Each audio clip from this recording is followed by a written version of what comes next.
Movimientos sociales en el sexenio de Gustavo Díaz Ordaz. Un joven soñador. Gustavo Díaz Ordaz nació el 12 de marzo de 1911 en Puebla. Ingresó en 1926 al Instituto de Ciencias y Artes de Oaxaca.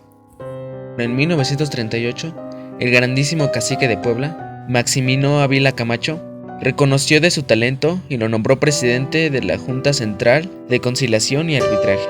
Por orden directo de Maximino Ávila Camacho, fue designado secretario de gobierno.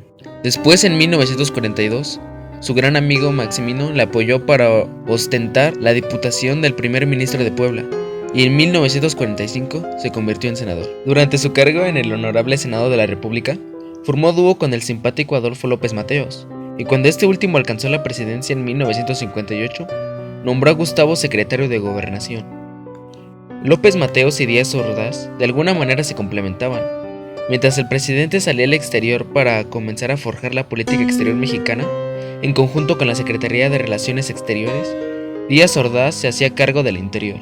Con su característica de mano dura, se encargó de sofocar huelgas, arreglar la susección en San Luis Potosí y acabar con los acontecimientos suscitados con el movimiento ferrocarrilero. Durante la crisis de los misiles en Cuba, Díaz Ordaz se encargó de imponer una postura en total apoyo a la administración estadounidense y tachó a la Unión Soviética y a Cuba como una amenaza para todo el continente americano. Todo esto mientras López Mateos regresaba de una visita en el sudeste asiático. Fue ahí cuando López Mateos se dio cuenta que su gran amigo sería un sucesor en la presidencia. Así, Gustavo Díaz Ordaz fue elegido como presidente para el sexenio de 1964 a 1970. Los movimientos sociales y la administración pública durante el sexenio de Gustavo Díaz Ordaz. El primer problema lo tuvo con los médicos. Esto por la gran diferencia salarial entre el IMSS, el ISSSTE y la Secretaría de Salubridad y Asistencia.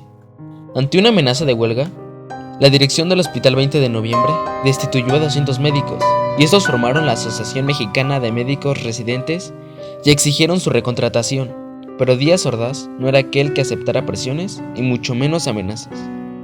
El movimiento se fue agudizando, y finalmente la Secretaría de Gobernación desalojó con granaderos aquel hospital del ISSSTE. Díaz Ordaz era un anticomunista declarado. Presentía infiltraciones de la KGB, agencia de inteligencia soviética, en cualquier movimiento social, y con la prensa Díaz Ordaz no tuvo compasión. El 22 de julio de 1968, una riña entre estudiantes del Instituto Politécnico Nacional y estudiantes de la UNAM desataron un conflicto mayor. Las protestas estudiantiles fueron reprimidas, primero con granaderos y luego con el ejército. En este último, la Secretaría de Defensa Nacional se negó desde un principio a participar en dichas acciones. Sin embargo, por orden directo del presidente, el Estado Mayor de la Secretaría de Defensa Nacional no tuvo otra más que acatar las órdenes. Los estudiantes formaron el Consejo Nacional de Huelga, integrado por estudiantes no solo de instituciones públicas, sino también de las privadas, como fue el caso de La Salle y la Anáhuac. Los trabajos en este consejo resultaron en un pliego petitorio que exigía el fin de la represión y castigo a los represores. A lo largo del verano de 1968, las manifestaciones se fueron haciendo más grandes, y esto desembocó en la tragedia del 2 de octubre. Un año después, Díaz Ordaz se hizo con la responsabilidad ante el Poder Legislativo, despojando de toda responsabilidad a su Secretaría de Gobernación y futuro sucesor, Luis Echeverría. Gustavo Díaz Ordaz estaba convencido de que salvó al país del comunismo. La certeza la acompañó hasta su último minuto de vida en 1979. El movimiento ferrocarrilero, 1958-1959.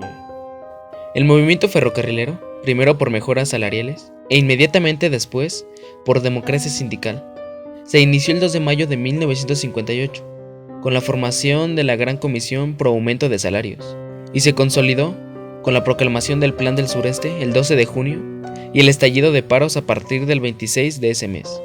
El 28 de junio, su primera gran manifestación en el Distrito Federal, es reprimida al terminar por la policía y los bomberos. El ejército ocupó el mismo día todos los locales sindicales. Ante la persistencia y ampliación de la lucha, las autoridades laborales tuvieron que aceptar que hubiera elecciones sindicales, mismas que gana por abrumadora mayoría Demetrio Vallejo, militante del POCM, quien toma posesión como secretario general el 27 de agosto de 1958. El 25 de febrero de 1959 estalla la huelga en los ferrocarriles nacionales por la revisión contractual y se logra un acuerdo de aumento salarial. El 25 de marzo estalla la huelga en el Ferrocarril del Pacífico y en el Ferrocarril Mexicano, demandando un aumento similar, que es declarado inexistente, y un paro de solidaridad de media hora en los ferrocarriles nacionales. Al día siguiente, el sindicato propone al gobierno levantar los paros a cambio del cese a las violaciones al contrato colectivo. Pero el 27 comenzaron los despidos y cuando aún continuaban las pláticas con el gobierno, se procedió a la detención de Vallejo y los demás líderes sindicales. El ejército ocupó todos los locales sindicales e instalaciones ferrocarrileras, aprehendió a casi 10,000 trabajadores y luego fueron despedidos casi 9,000. El 3 de abril se reprimió en el DF una manifestación popular en apoyo a los ferrocarrileros y se detuvo a más de 300 personas. El paro siguió desorganizadamente hasta el 12 de abril, pero el día 15 el gobierno logró instalar una directiva sindical, charra. La represión prosiguió con el asesinato en Monterrey del ferrocarrilero comunista Román Guerra Montemayor y la detención, el 17 de mayo de 1960, del líder del POCM, Valentín Campa. Se mantuvo varios años en prisión a 800 ferrocarrileros, 150 de ellos acusados de comunistas, incluido Demetrio Vallejo. El movimiento médico. El movimiento médico comenzó en noviembre de 1964, cuando los residentes e internos del Hospital 20 de Noviembre del ISSSTE reclamaron el pago de aguinaldos atrasados, y 206 de ellos fueron despedidos. En respuesta a los despidos, se formó la Asociación Mexicana de Médicos, Residentes e Internos, que comenzó a organizar paros que para el día 26 de ese mes ya abarcaban a 40 hospitales del ISSSTE, Seguro Social y ferrocarriles. El 10 de diciembre el presidente Gustavo Díaz Ordaz, recién entrando en funciones, prometió estudiar sus peticiones de aumento de sueldos y participación en la elaboración de planes de estudios, con lo que el 15 se levantó el paro. El 20 de marzo la AMMAC llamó a separarse de los sindicatos controlados por la FST-SE y el 25 propuso la creación de un sindicato de trabajadores de la salud. El 19 de abril estalló otro paro que se mantuvo hasta el 3 de junio y se celebró otra reunión con Díaz Ordaz, que solo resolvió un aumento mínimo de sueldos, pero ninguna otra demanda. Ante ello, los médicos realizaron una manifestación el 20 de abril, que fue atacada por grupos de choque de la FST-SE. El 14 de agosto se inicia un paro de residentes y el 23 uno de médicos titulados. El 26 de agosto hay otra gran manifestación, pero esa noche la policía tomó los hospitales 20 de noviembre, Rubén, Leñero y Colonia, sustituyendo a los paristas con médicos militares. Al día siguiente, las enfermeras del 20 de noviembre fueron secuestradas por los grupos de choque de la FST-SE. Cientos de médicos, los más activos en el movimiento, fueron despedidos y sus líderes encarcelados. Conclusiones.